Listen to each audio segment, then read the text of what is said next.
Welcome. In this video, I'm going to be taking a look at this WavLink USB to 2.5 gigabit Ethernet adapter. So this was provided to me by the distributor, but they're not compensating me for this video and they're not reviewing it before I post it. If you find this video helpful and you want to purchase one of these, I'll put a link to it in the description on Amazon. And if you use that link, it helps me out a little bit and doesn't cost you anything extra. So this is compatible with USB-A and USB-C, supports remote wake up, it's plug and play. So this supports 10, 100, 1000, and 2500 megabits per second Ethernet. It's USB 5 gigabit per second compliant with USB spec 3, 2, and 1.1. It works with Windows 7, 8, 10, macOS 10.6, and later. So let's get this open.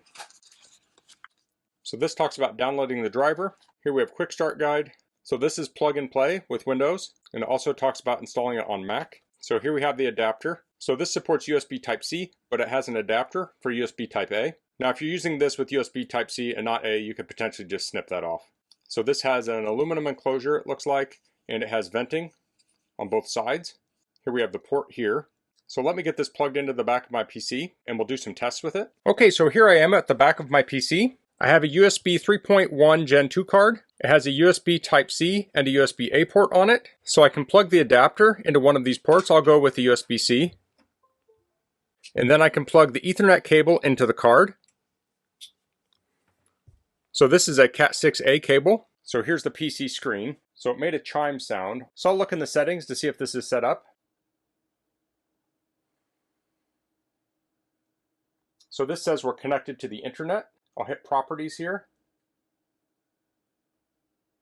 So under the properties, it shows the link speed is 2500 megabits per second. So it automatically connected up. Let's run a speed test.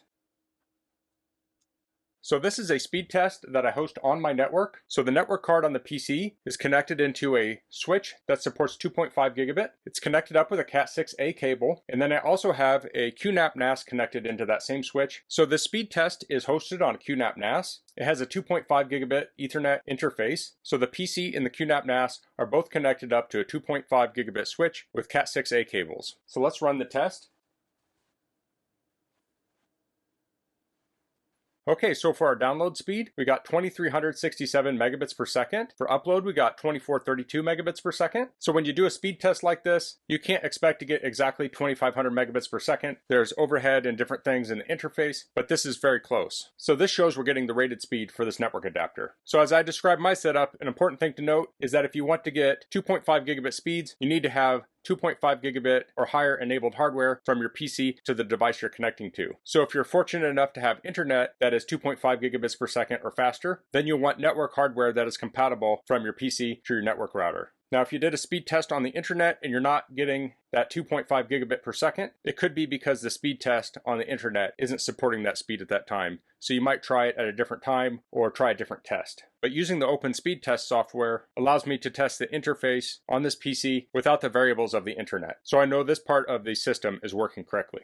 So that was the WavLink USB to 2.5 gigabit Ethernet adapter.